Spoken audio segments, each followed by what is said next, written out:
Olá, meus amigos, você que me segue no Rodrigo Silva Arqueologia, que bom poder voltar aqui e gravar mais um vídeo para vocês. Nós estivemos um tempo mais ou menos ausente, porque houve uma semana de várias palestras especiais no NASP, que eu acabei postando aqui no canal também, e depois disso eu passei uma semana gravando a Novo Tempo e ficamos uma segunda-feira sem postar novos vídeos. Mas aqui estamos de volta, cumprindo com o nosso objetivo, de sempre colocar para vocês aqui assuntos interessantes acerca da teologia, da história, da arqueologia, da Bíblia Sagrada.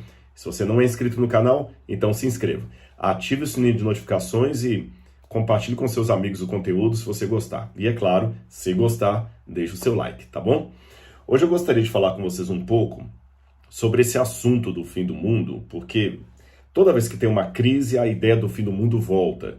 E houve uma declaração minha há pouco tempo na internet que eu vi várias pessoas em situações diferentes me perguntando diretamente ou dizendo de alguém que gostaria que eu explicasse o que eu quis dizer com aquilo ali, quando eu afirmei que, na minha opinião, nós temos elementos suficientes no mundo para que todos os eventos finais do Apocalipse aconteçam num par de anos, 2, 3, 4 anos. Já temos o cenário pronto para isso. Então muita gente acendeu a lanterna e me pediu mais explicações a respeito disso. O que é que eu quis dizer disso? Qual o fundamento? A bem da verdade, eu já fiz alguns vídeos aqui sobre, por exemplo, Bauman e o papado, outras coisas mais, mas eu achei bom fazer esse vídeo aqui explicando um pouco melhor porque eu chego a essa conclusão. É lógico que primeiro eu tenho que fazer uma concatenação de ideias aqui com vocês. Então, em primeiro lugar, eu vou falar da problemática que nós temos com o tema do fim do mundo. Depois eu vou falar das características dos eventos finais do Apocalipse, por que eu creio que nós estamos nessa situação. E, por fim, eu gostaria de falar um pouquinho com vocês sobre realmente como é que nós podemos nos portar e por que Cristo ainda não voltou. Eu até fiz um detalhezinho aqui para explanar isso para vocês, tá bom? Então vamos lá. A problemática, primeiramente. Falar hoje de fim do mundo já é de cara uma coisa que ou traz sensacionalismo ou já é um tiro no pé. Porque nós vemos assim, de maneira polarizada, especialmente dentro das religiões, um grupo que é apocalíptico demais, tudo é sinal do fim, cada novo governante que surge é o anticristo, cada guerra é a guerra final, é o Armagedon, é a hecatombe final. E estão sempre assim, lendo a Bíblia com a mão direita e o jornal com a mão esquerda, principalmente quando é Apocalipse. Fazem muita exegese de jornal. Olha, Apocalipse está falando de sangue e terror. Olha, teve um massacre aqui na Coreia do Norte. Então, assim, ficam sempre fazendo esse tipo de correlação que já se demonstrou ser um pouco artificial, panfletária e eu diria até irresponsável. Então, eu estou consciente disso. Segundo, fim do mundo de novo. Sempre que tem uma crise no mundo, aparece o assunto do fim do mundo. Eu li um artigo uma vez na revista da Smithsoniana. É uma revista ligada a um instituto muito sério de pesquisa dos Estados Unidos, que é o Smithsonian, lá de Nova York. E essa revista falou de 10 profecias do fim do mundo que deram errado. Até coloca no topo uma informação lá que eu estou meio assim, porque veio da revista Smithsoniana, mas é um texto que eu acho um pouco espuro, que teria um tablete cuneiforme datado de 2800 a.C., que já falava de uma previsão do fim do mundo para aqueles tempos. Eu procurei mais informações sobre esse tablete, parece uma coisa meio fantasiosa, sabe? Mas, de qualquer maneira, o fato é que, ao longo dos séculos, sempre houve pessoas querendo colocar ou um emblema profético em alguns acontecimentos catastróficos ou apocalíptico e dizendo agora é o fim, e passou aquela geração e não aconteceu nada do fim. Uma coisa que os adventistas do sétimo dia, religião a qual eu pertenço, aprenderam bem de cedo é que não devemos marcar datas para a volta de Jesus. Só quero colocar uma notinha de rodapé aqui. Muita gente fala, tá vendo, você faz parte de uma igreja que começou por uma tragédia, por um erro, por uma falsa profecia, né? Porque Ellen White marcou que Jesus voltaria em 1844. Gente, tem uma confusão histórica muito grande aí. Ellen White nunca marcou que Jesus voltaria em 1844. Em 1844 não havia igreja adventista. O que houve foi um conglomerado de várias igrejas dos Estados Unidos, e nesse conglomerado havia católicos, presbiterianos, Quakers, Amish, batistas, Conexão Cristã, igrejas maiores, igrejas menores, várias denominações que, seguindo os cálculos proféticos de um pregador batista chamado Guilherme Miller, ou Williams Miller, como diz em inglês, chegaram à conclusão equivocada que Jesus voltaria em 1844. Esse grupo ficou apelidado de adventistas porque eles falavam do segundo advento de Cristo. Mas não tem nada a ver com a futura igreja adventista do sétimo dia, que só seria fundada cerca de aproximadamente quase duas décadas depois, tá bom? Muitos dos pioneiros do adventismo, de fato, participaram da decepção com Miller, já que Jesus não voltou em 1844 como eles pensavam. Mas eles aprenderam desde cedo que não é por aí que a gente vai saber quando Jesus voltará. E esses grupos foram orientados, inclusive por Ellen White, que Deus não teria mais profecia de data para depois de 1844, que era bobagem ficar buscando marcar datas para a volta de Jesus. Seja como foi só uma digressão para mostrar para você que o desapontamento de 1844 não foi um desapontamento da igreja adventista, porque não existia a igreja adventista, foi de um grupo de várias igrejas, e depois, num rescaldo, quase 2 décadas depois, você vai ter a fundação da igreja adventista do sétimo dia, que era constituída em parte por ex-adeptos do segmento de Miller, que nem se constituiu como uma nova religião, uma nova seita. As pessoas continuavam, metodistas, presbiterianas, batistas, e depois do desapontamento, algumas voltaram para as igrejas locais, outras continuaram marcando novas datas, outras abandonaram tudo e um grupo acabou se tornando os adventistas do sétimo dia. O fato é que desde esse episódio, que está ali na base da nossa história, a gente aprendeu que não pode marcar data para a volta de Jesus. Agora, é lógico, colocando isso em conta, eu posso, às vezes, marcar data para a volta de Jesus de uma maneira indireta. Eu não falo, ele voltará no dia 29 de março de 2050. Eu não falei isso. Mas eu posso falar assim, olha, ele vai e tal, porque se eu colocar assim, esse presidente dos Estados Unidos vai ser o último. Então, se esse presidente vai ser o último, então a pessoa conta, né? Como só há uma vez reeleição na América, então Jesus vai voltar nos próximos 4 a 6 anos, aproximadamente, supondo que esse presidente possa ser reeleito. Se eu falar, esse Papa é o último Papa da história, eu estou marcando, porque se o Papa já está com certa idade, eu não posso projetar para ele mais 30 anos de vida. Então, essa é uma maneira indireta, e eu também não quero usá-la aqui. Um outro problema que eu tenho, ainda estou na problemática, é a teoria da conspiração, porque realmente tem teoria da conspiração para todo lado. Eu estou farto de teorias da conspiração. E elas ganham muito renome porque elas são sensacionalistas, as pessoas querem treta, né? E aí? E o outro problema que eu coloco também é que muitas das coisas verdadeiras têm aparência de teoria da conspiração. Esse é que é o nó. Por exemplo, se você dissesse para muitos alemães em Berlim que Hitler estava matando milhões de pessoas, aquilo parecia teoria da conspiração, dificilmente as pessoas acreditavam naquilo. Então, mesmo casos verdadeiros, às vezes são tão absurdos que aparentam ser teoria da conspiração. Então, dividir aqui as águas turvas das águas claras não é algo tão simples de ser feito. Porque a teoria da conspiração tem aparência de verdade sendo mentira. Mas a verdade, em algumas situações, parece ser uma teoria da conspiração. Então, a gente tem que ter delicadeza intelectual e espiritual para separar as coisas aqui.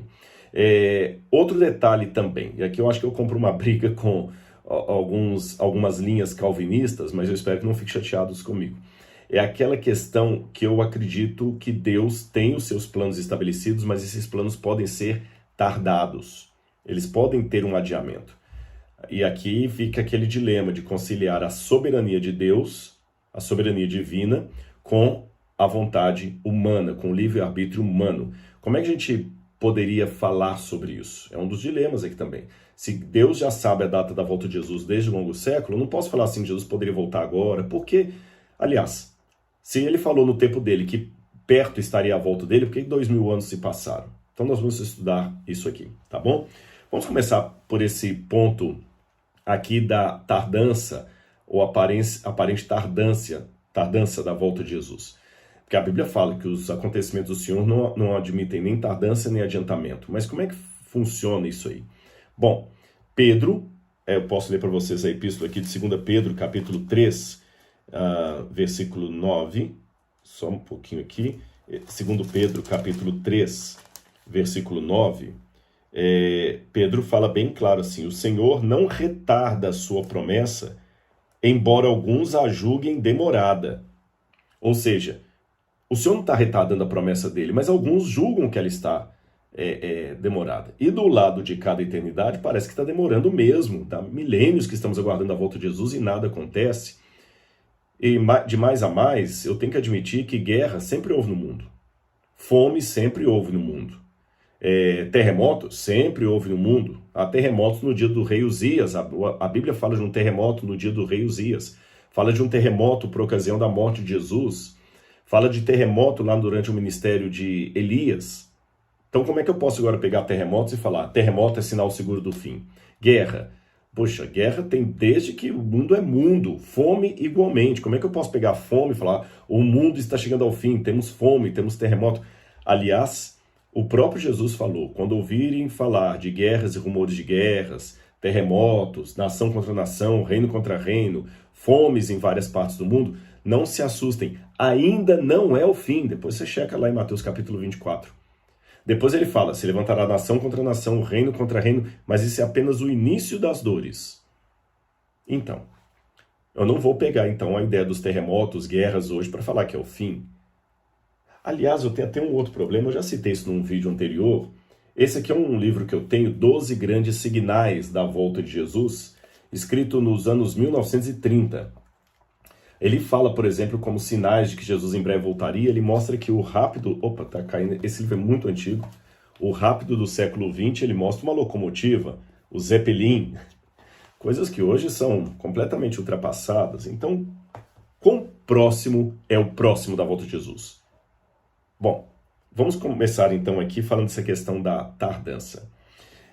Quando eu vou para um texto que me chama a atenção aqui, de Ezequiel, capítulo 12, eu quero ler para vocês aqui. Ezequiel, capítulo 12, eu devia ter deixado já marcado aqui com marca-página, que adiantaria a vida da gente. Ezequiel, capítulo 12, eu vou ler para vocês a partir do versículo 22, 22 em diante. Diz o Senhor assim a Ezequiel: Filho do homem, que provérbio é esse que você tem na terra de Israel? E ele cita o provérbio: os dias passam e as profecias fracassam.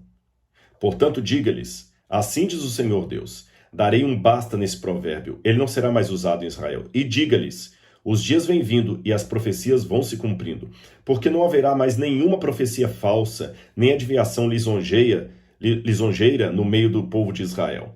Porque eu, Senhor, falarei, e a palavra que eu falar se cumprirá e não será adiada. No original hebraico está assim, não será mais adiada.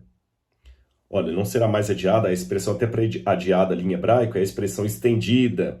Então dá a entender que, por um momento, a promessa de Deus foi adiada.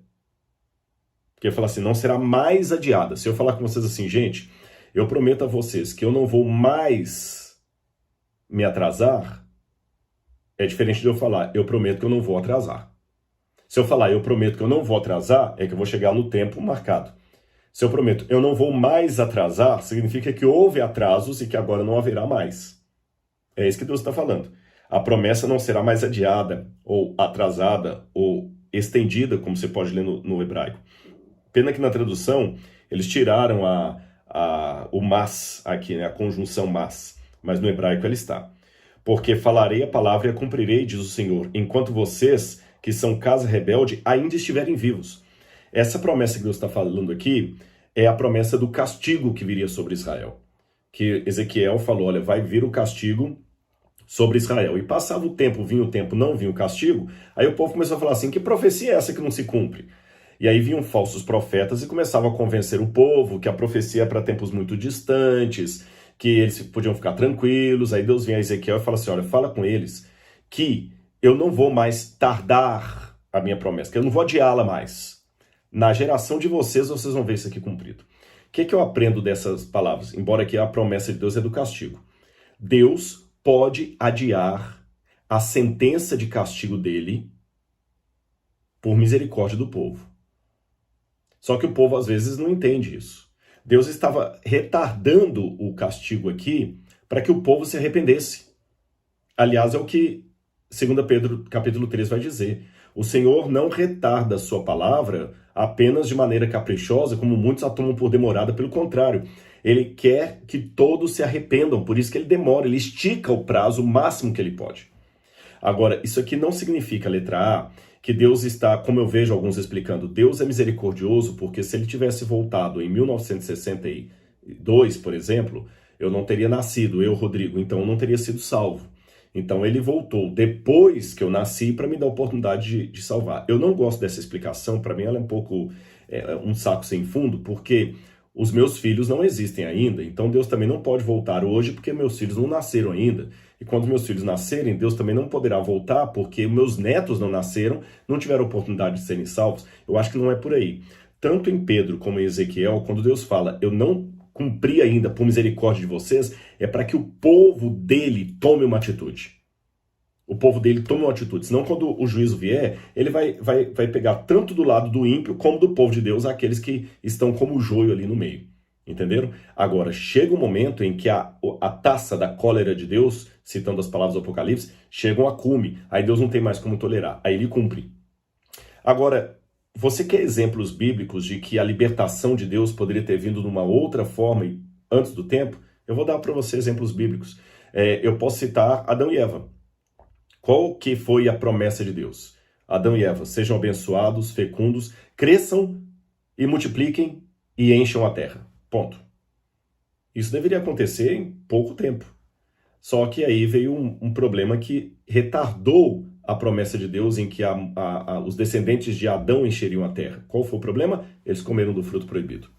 Então a promessa de Deus de que os descendentes de Adão dominariam toda a terra, essa promessa de Deus que podia se cumprir em poucos anos, já está esperando milênios e milênios e ainda não foi cumprida. Essa promessa que Deus fez a Adão e Eva, que eles deveriam crescer, se multiplicar e encher a terra, só vai ser cumprida quando a Nova Jerusalém descer do céu, depois do milênio, e a terra for repovoada com os descendentes de Adão agora redimidos.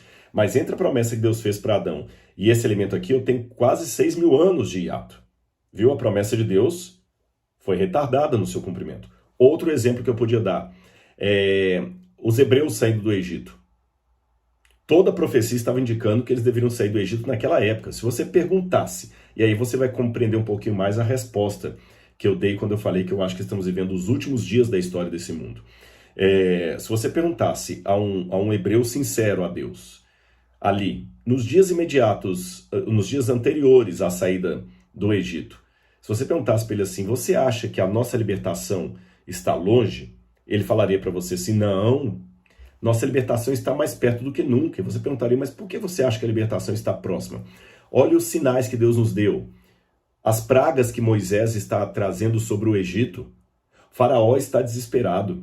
Moisés já está aqui sendo usado poderosamente por mão de Deus. E Moisés é o libertador que Deus trouxe. Tudo isso é sinal de que em poucos dias nós seremos libertados do Egito. E esse hebreu que ia dar esse diagnóstico profético para você não estava errado. Realmente eles estavam vivendo no tempo final, em que Deus havia dito lá atrás para Abraão, os filhos de você os seus descendentes vão para o Egito, mas retornarão a essa terra. Aquela profecia estava chegando ao cumprimento. Só que, contudo, porém, entretanto, todavia, mas o povo, ao sair do Egito, não permitiu que o Egito saísse deles. E o que aconteceu? A entrada em Canaã, que deveria ser poucos dias depois da saída do Egito, talvez um mês depois da saída do Egito, eles já alcançariam Canaã. Essa entrada em Canaã ficou retardada por 40 anos, até morrer toda aquela geração ali. Então aqui eu tenho um exemplo bíblico de uma situação que profeticamente estava madura.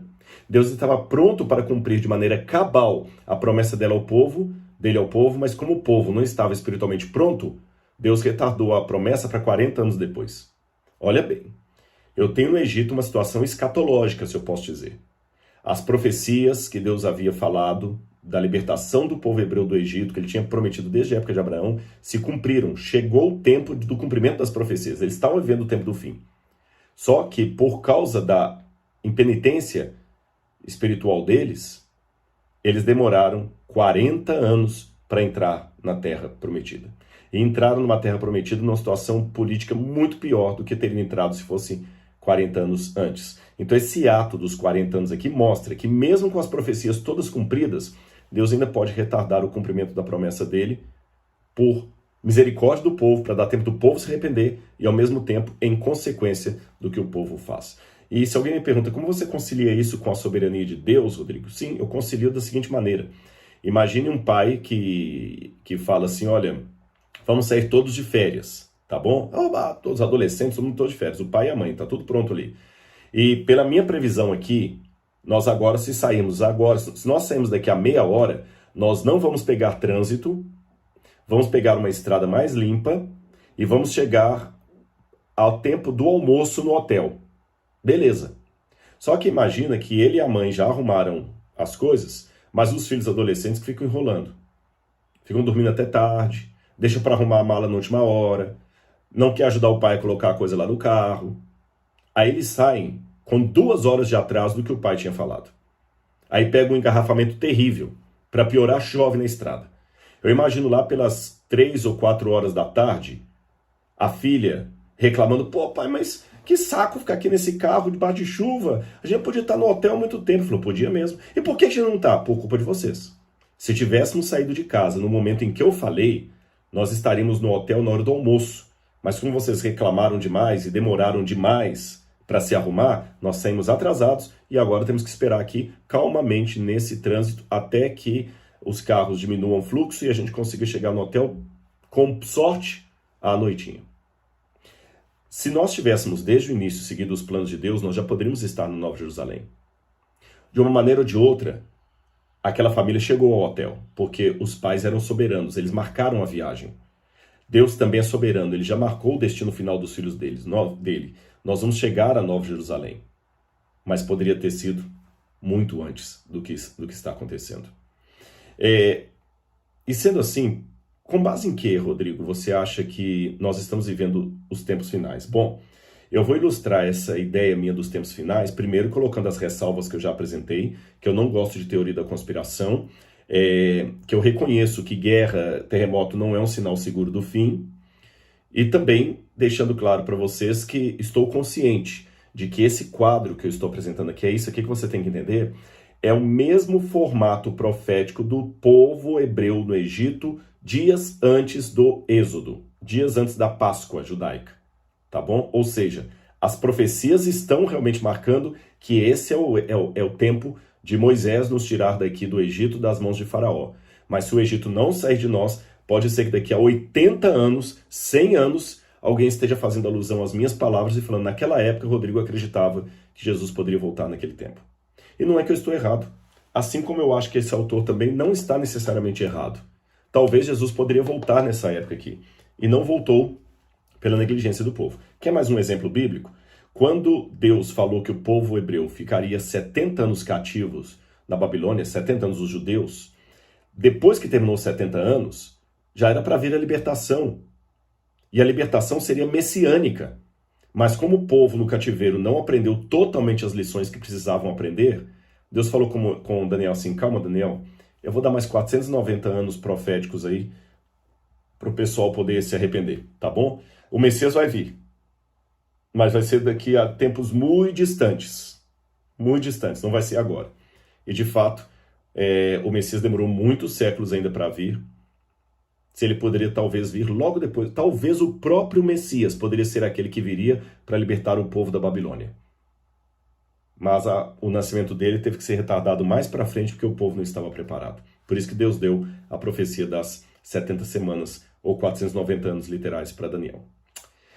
Isto colocado, por que eu acho que o tempo do fim realmente está chegando agora? Vamos a Apocalipse capítulo 13. Eu vejo algumas notas, algumas anotações que me chamam a atenção sobre o anticristo.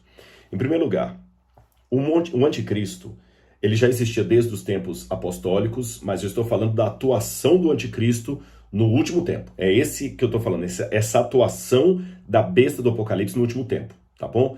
Eu não vou falar aqui sobre a identidade dela, nem nada, mas a atuação dela, aquela última mesmo, que vai vir um decreto de morte, será um decreto mundial.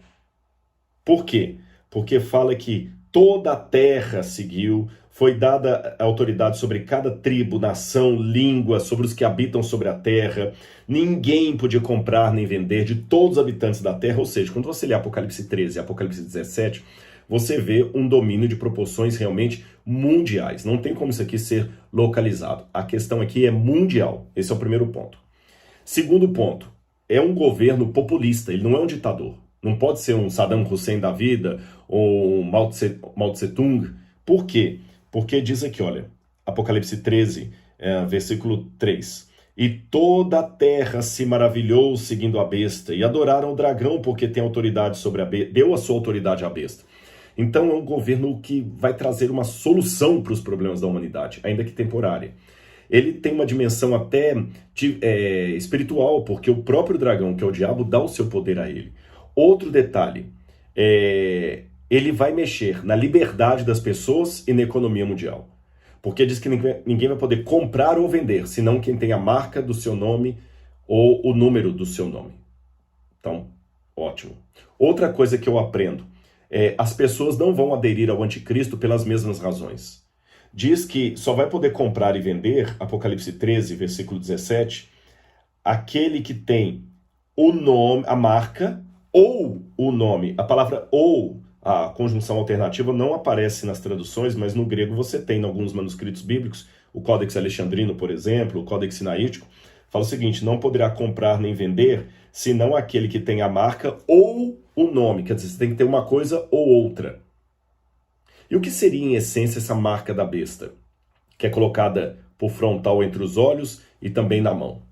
É interessante que no Antigo Testamento, Deus tinha uma lei para os hebreus, que até hoje o judeu segue. Você já viu o judeu com aquela caixinha aqui na testa? Ele escreve ali dentro daquela caixinha um resumo da lei de Deus. E na mão também um resumo da lei de Deus. Por isso que ele vai orando com aquela caixinha na mão e na testa. O anticristo, ele faz uma paródia da ação de Deus. Ele também coloca uma marca na mão direita, no caso, e na testa. É porque os judeus hoje usam o tefilin, como o nome dessa caixinha, na mão esquerda, mas eu estou colocando apenas o fato de ter um sinal na testa e na mão. O anticristo, ele faz um tipo de decreto que parece aquele que Deus deu aos hebreus, ou seja, ele vai atacar, de certa forma, princípios da lei de Deus. É aí que você tem que atentar, tá bom? Ele vai atacar princípios da lei de Deus. Outro detalhe que eu aprendo do anticristo é que ele também vai mexer na liberdade das pessoas. Porque se cada um tem uma marca na testa, e essa era a marca que dava a escravos. A escravos.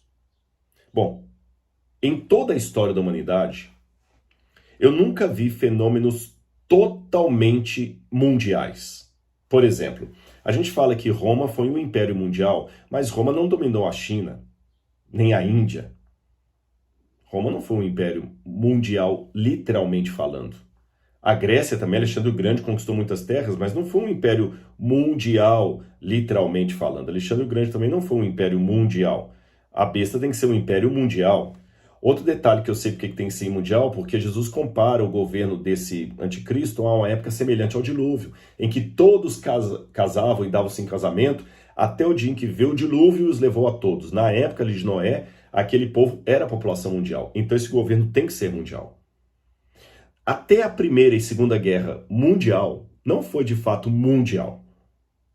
Vamos pegar a Argentina, por exemplo. A Argentina não se viu envolvida na Segunda Guerra Mundial. O México não se viu envolvido na Segunda Guerra Mundial. Eles chamam de mundial porque envolveu países de todos os continentes, mas não foi mundial. Agora, nessa situação que nós estamos vivendo, eu estou vendo pela primeira vez em toda a história eventos que eu posso chamar que são, de fato, mundiais. Mundiais. Não apenas de alguns países. E quais são esses eventos mundiais? Em primeiro lugar, você tem várias histórias de pandemias. Eu anotei aqui, você teve a gripe suína, você teve a H1N1, você teve a gripe espanhola, a peste negra. A peste negra diz que foi 500 milhões de pessoas que morreram devido à peste negra, isso dá quase 1/3 da população mundial. Mas, de alguma maneira geográfica, a única pandemia que realmente reestruturou todos os países, sem exceção, foi o Covid. A peste negra, ela pegou uma parte da Ásia, mas ficou maiormente na Europa. Eu não sei da peste negra atingindo o sul da África ou as Américas. A gripe espanhola, ela pegou um pouco das Américas, ela teve representações em todos os continentes, mas não em todos os países. Percebeu a diferença dessa pandemia do Covid com outras pandemias e epidemias do passado, que as epidemias são geograficamente menores? Essa é a única pandemia que literalmente eu posso falar que ela pegou o mundo inteiro. E essa pandemia que pegou o mundo inteiro, ela está abrindo proporções para acelerar um discurso que já vem de longa data e muita gente resistia a ele. Por exemplo, de um governo, ou melhor, de uma governança mundial. Na verdade, Albert Einstein já falava de um governo mundial, da necessidade de um governo mundial. Huxley falava de um governo mundial. Vários povos aqui já trabalhavam com a ideia de que nós precisamos ter um governo mundial. Isso aqui não é coisa nova. Bertrand Russell falava da necessidade de um governo mundial. Estou falando de gente do início do século XX. Só que agora nós estamos vendo que é mais do que uma necessidade, é uma demanda. Se não tiver um governo mundial, o mundo vai explodir. E acho interessante que até o secretário da ONU, Antônio Guterres, ele mesmo falou, por mais que as pessoas rejeitem a ideia de um governo mundial, não temos outro caminho. Ele falou isso recentemente, agora em 2020, num fórum da ONU. E ele falou, nós na ONU respeitamos a soberania nacional de cada país. E a soberania nacional de cada país é um dos pilares da ONU. Mas nós estamos percebendo que, em que pese a nossa defesa da soberania nacional de cada país, precisamos de uma governança mundial. Agora eles não estão falando tanto de governo mundial, mas de uma governança mundial, que para mim acaba sendo um eufemismo quase para a mesma coisa. A diferença é o seguinte, é que um governo mundial tornaria o mundo inteiro um só país. E eles sabem que isso aí é utópico. Jamais o Irã vai aceitar ser o mesmo país que os Estados Unidos. Jamais a Coreia do Norte vai aceitar ser um mesmo país junto com a Coreia do Sul. Jamais os países árabes vão aceitar ser um país só com israelenses todos juntos ali. Eles sabem disso. Eles sabem que as diferenças políticas, religiosas, culturais, governamentais impedem isso. Mas a estratégia deles agora está sendo de uma governança mundial. Por quê? O próprio Antônio Guterres e outros que eu posso falar com vocês aqui estão apontando que o mundo chegou a um tal momento que, se nós não unirmos politicamente, economicamente e colocarmos um representante de todos ali com efeito de lei, não vai funcionar. Porque a ONU, ela não tem deliberação para poder dar um efeito de lei sobre um país, ela dá recomendações. A ONU já admite que ela não cumpre esse papel. Então vou dar para vocês um resumo de como é que está o mundo hoje. Imagine uma casa com 5 crianças hiperativas, 5 crianças, todas de 4, 5 anos de idade, assim, sabe, sem medicação ainda, hiperativas e sem medicação. E essas crianças com objetos cortantes dentro de casa, faca, tesoura, objetos perfurantes, e nenhum adulto que tome conta delas. Você imaginou o caos, o perigo? O que essas crianças precisam é de um preceptor, de alguém que cuide delas na casa, correto? Pois o mundo é essa casa que eu ilustrei. Nós temos algumas crianças hiperativas e outras mal educadas, confundidas com hiperativismo, que estão assim à solta e não tem ninguém que as controle, e precisamos de uma governança mundial para controlá-las. Quem são essas crianças? A Bolsa de Valores, por exemplo. Quem pode controlar a Bolsa de Valores? Ninguém. Ela é especulativa. E se uma notícia falsa, um fake news, faz cair a Bolsa de Valores de Tóquio, é possível que você perca o seu emprego em São Paulo, mesmo sem nunca ter ido a Tóquio. Depois eu vou falar um pouquinho mais sobre isso para vocês. Além a Bolsa de Valores tem que ser controlada com mecanismos mundiais que não podem ser mais a especulação. Outro problema, tráfico de drogas e de armas. Nós estamos vendo direto e reto traficantes, pessoas perigosas que simplesmente fazem crime num país e pulam para o outro e nada lhes acontece, porque não há uma legislação mundial para pegar essa pessoa no outro lugar.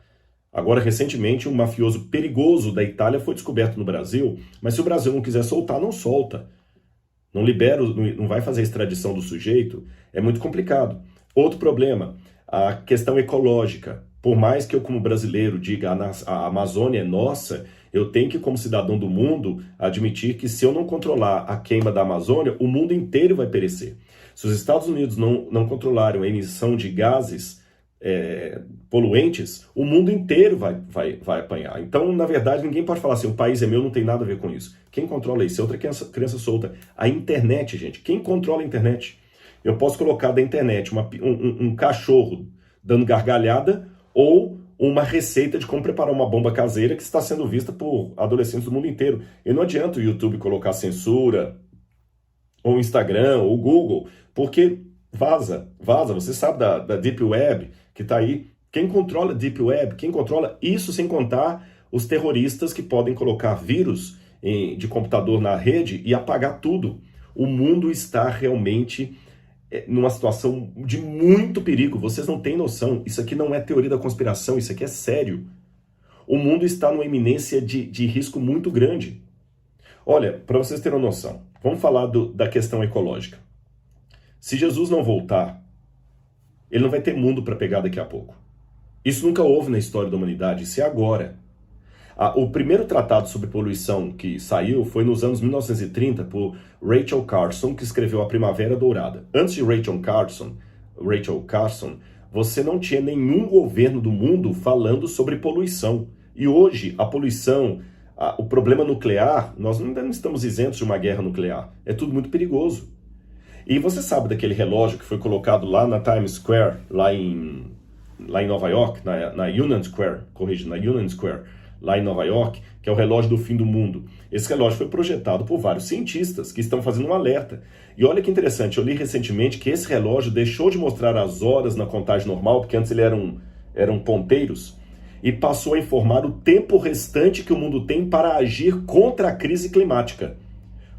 Aí, o visor, no sábado, dia 19, mostrou que faltam 7 anos, 103 dias e 15 horas, 40 minutos e 7 segundos. Após isso, o tempo vai continuar decrescendo e os prazos vão se tornando cada vez mais urgentes. Ou seja, nós temos 7 anos, 103 dias, cada dia vai diminuindo aqui, para resolver o problema de poluentes do mundo. Senão o mundo vai acabar, ponto. Isso aqui não é profecia furada, não é vidente que está falando, não é pastor de igreja, nem padre, nem sensacionalista religioso. São cientistas que estão alertando o mundo contra a crise. Eu sei que tem alguns falando que a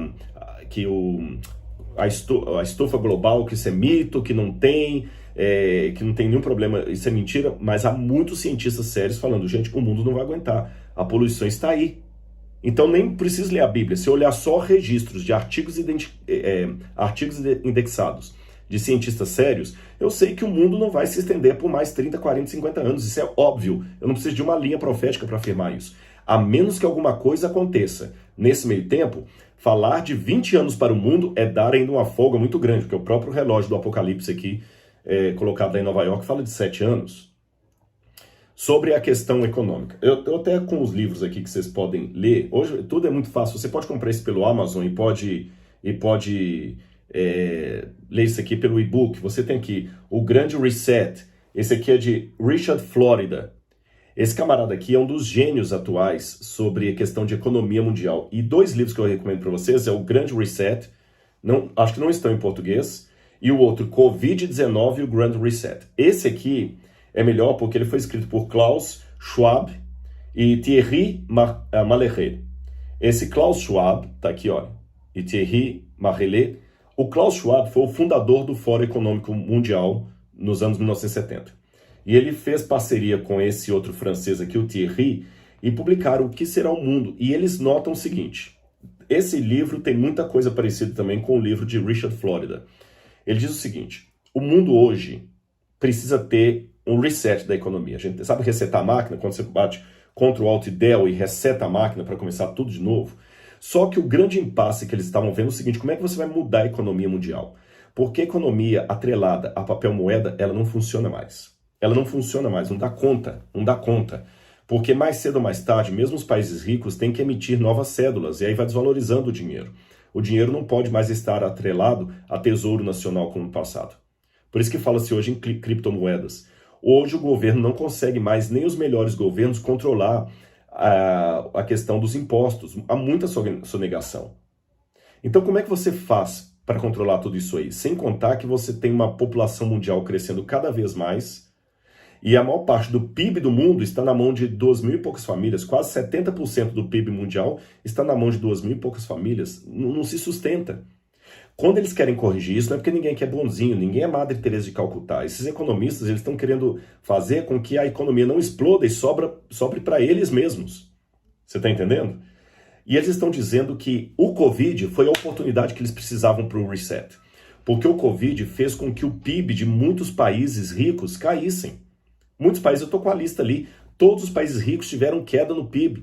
Houve uma melhora em 2020, o Brasil, por exemplo, melhorou, há uma projeção de PIB positivo, mas no âmbito mundial, o PIB caiu. E as pessoas não estão mais dando conta dessa realidade. E eles acham que a situação do Covid é o que vai ajudar a corrigir o mundo. A corrigir como? Eles fazem as previsões ali, através de tecnologias que vão substituir muitos empregados, através da internet que vai facilitar o controle das pessoas. Só que isso aí vai gerar desemprego. Porque, por exemplo, se você coloca, vamos supor que funciona o carro, e você sabe que o 5G já permite isso aí. Os carros não precisam mais de motorista. O que eu vou fazer com o Uber? O que eu vou fazer com aquele que faz um trabalho dirigindo? Ele vai ser desempregado. Aí vem a proposta do Yuval Harari, que escreveu Lições para o Século XXI, esse aqui está em português, onde ele fala que o futuro da humanidade vai ser realmente uma diminuição de empregos, mas o governo vai dar bolsas para todo mundo, como é o projeto que Israel faz com os judeus racídicos que não trabalham, mas ficam só estudando a Torá. E eles fazem todo um prognóstico. Gente, eu não tenho expertise para falar de economia mundial, estou só citando quem tem. Esses autores, eles falam que realmente o governo vai controlar a economia do mundo de tal maneira que o dinheiro vai ser virtual. E sendo virtual, as pessoas vão viver de pensão do governo. Isto promete uma situação de colocar um igualitarismo, onde você vai ter uma classe média predominante. Não haverá ninguém desesperado com fome, porque as máquinas vão produzir e o governo vai distribuir para todos. E que governo? Não pode ser o governo desse país ou daquele, tem que ser uma governança mundial. E o controle também sobre o trabalho das pessoas. Tudo isso mostra que nós estamos caminhando para um controle econômico, financeiro, ecológico e uma governança mundial. Não tem que fugir. Aqui o Rodrigo não está falando que ele é a favor ou contra isso. Eu estou admitindo que não há o que fazer nesse sentido. O mundo caminha para isso. Uma governança mundial que controle a economia, que controle as emissões de poluentes e que talvez decrete feriados mundiais. Porque perceberam com o Covid que a população presa dentro de casa diminuiu a emissão de gases, diminuiu a poluição, deu muitos benefícios. E muitas empresas estão percebendo que não precisa tirar o camarada de casa. Ele pode trabalhar em casa. E é fácil hoje, através de algoritmos, controlar você. Você sabe que o algoritmo já controla o que vai aparecer no seu YouTube, o que vai aparecer no seu e-mail, no seu WhatsApp. Até não só controla, mas direciona, prevê a sua decisão e direciona a sua decisão. Ou seja, nós estamos nas mãos desse futuro governo ou governança mundial. Essas coisas se encaixam muito com o Apocalipse. Então, pessoal, eu não preciso ficar naquele sensacionalismo, como alguns que tudo agora é o anticristo. Teve gente que não queria fazer aquela... Sabe quando você vai com aquele negocinho na testa ou aqui no braço para verificar a sua pressão quando você entra no shopping center? Tem gente que se recusava porque achava que aquilo era a marca da besta, na testa ou na mão. Acho que é ridículo, não precisamos ir por aí. Eu não preciso de teoria da conspiração nem sensacionalismo para pregar a volta de Jesus. Mas eu também não posso ficar, como se diz, acomodado, achando que nada está acontecendo.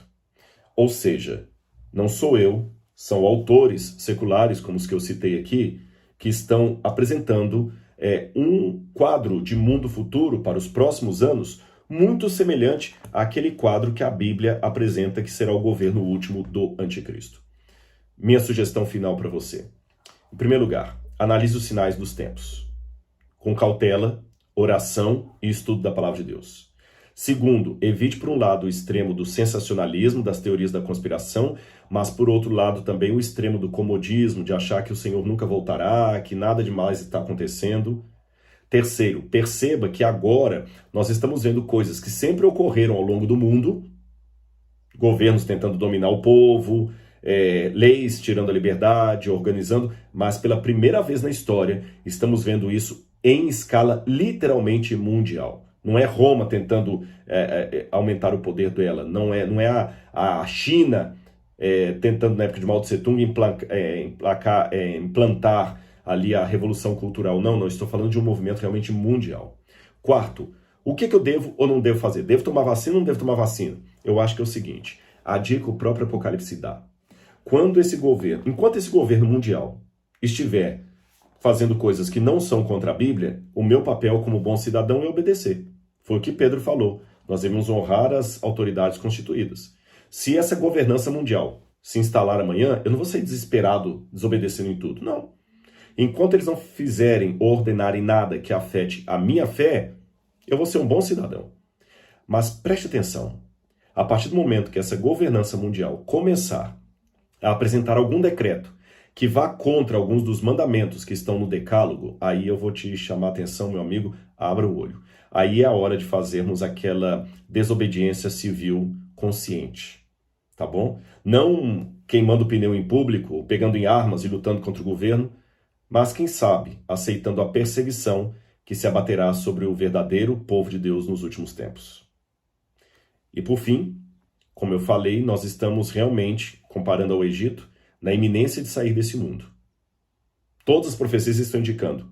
Moisés, entre aspas, está aí. As pragas de Faraó, entre aspas, estão aí. Ou seja, o cenário está aí. Mas pode ser que nós ainda tenhamos que penar 40 anos no deserto antes que Jesus volte por nossa própria culpa. Eu espero que dessa vez ele possa tirar o povo do Egito e tirar o deserto do caminho. Que Deus abençoe você, estude as profecias e saiba, estamos vivendo realmente aqueles tempos que podem ser o cumprimento de Apocalipse capítulo 13 e 17. Eu espero que Jesus não precise retardar por mais 50 anos, 80 anos à volta dele, porque nós negligenciamos o preparo nesses tempos tão solenes. Um abraço e até o próximo vídeo. Tchau, tchau.